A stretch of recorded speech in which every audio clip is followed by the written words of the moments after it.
Football Focus exclusive. Tottenham breaking news. What the future holds for new legal challenge to Spurs Women's Academy plans. Subscribe to our channel to get daily breaking news and analysis through voice. Listen to the news and let us know what kind of news you want in the comments. Let's get started.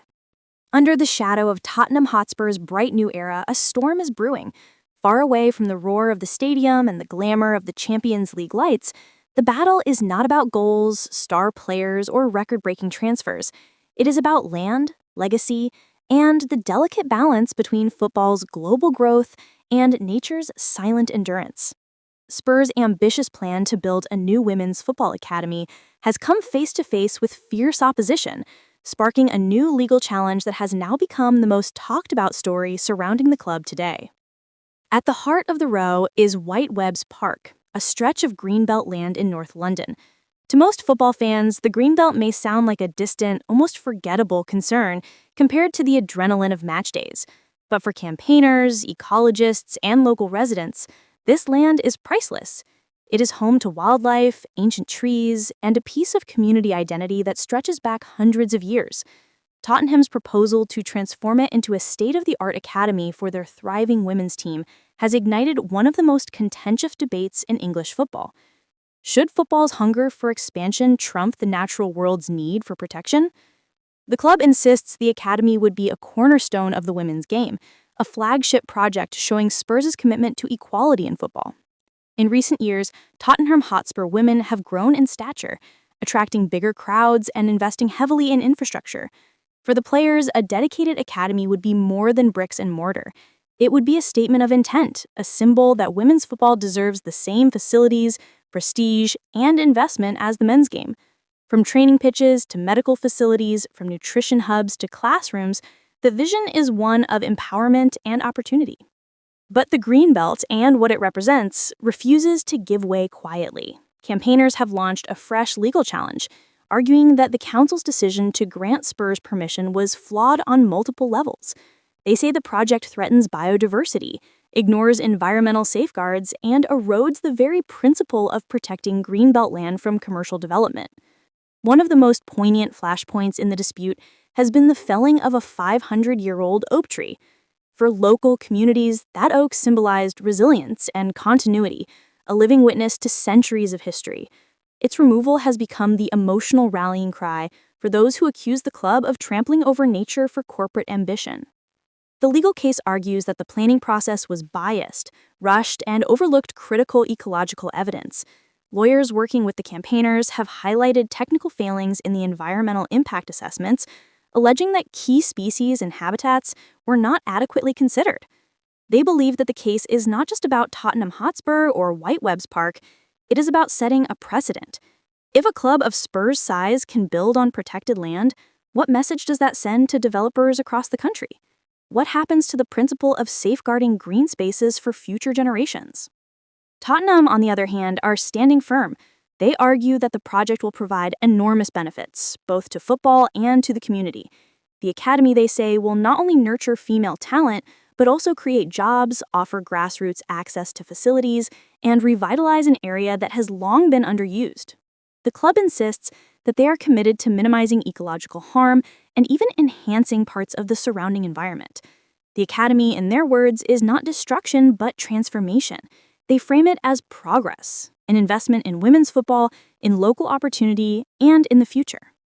The council, too, is preparing to defend its decision. They argue that due diligence was followed and that the public interest in supporting women's sport justifies the development. In a time when women's football is enjoying unprecedented growth, they see the academy as essential to capitalizing on the momentum of the Lionesses' international success and Spurs' domestic rise. For the council, to block such an opportunity would be to stand in the way of progress, equity, and the future of the game. Yet beneath these arguments lies a cultural clash, one that goes beyond Tottenham or North London. On one side is the unstoppable growth of football as a global industry, forever hungry for expansion, infrastructure, and development. On the other is the growing voice of environmental activism, determined to protect nature from the encroachment of corporate interests. This battle over Whitewebbs Park is a microcosm of a much larger debate about what we value as a society. Do we prioritize the game, the business, the entertainment, or do we preserve the landscapes, the ecosystems, and the silent heritage of nature? For Spurs supporters, the story is complex. Many fans are proud of the club's commitment to women's football. They see the academy as long overdue, a chance to match the facilities of clubs like Arsenal and Chelsea, who have already invested heavily in their women's game. They want to see Spurs women challenging for titles, producing homegrown stars, and representing the club at the highest level.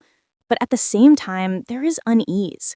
The idea that this progress might come at the cost of destroying ancient woodland has left some conflicted. Football, after all, is about community as much as competition. And if the community feels betrayed, what price victory? This case could drag on for months, even years, as courts weigh the competing claims. In the meantime, it hangs like a cloud over Tottenham's otherwise positive start to the season. Just as Thomas Frank prepares for his Champions League debut, just as the men's team shows signs of resilience, and just as the women's side kicks off their campaign with a win, the controversy over Whitewebbs Park threatens to overshadow the feel-good stories. What makes this today's big news is not just the legal challenge itself, but what it represents. It shows how football clubs, no matter how big or ambitious, are no longer insulated from broader societal concerns. Environmental issues, community activism, and legal scrutiny are now part of the football landscape. Tottenham's academy plan has become the front line of this new reality. For the campaigners, the fight is existential. They say that if Whitewebbs Park falls, other Greenbelt lands will follow. They fear that once protected area is breached, others will be easier to justify.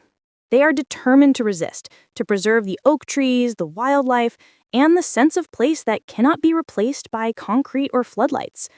For Tottenham, the academy is symbolic of their future.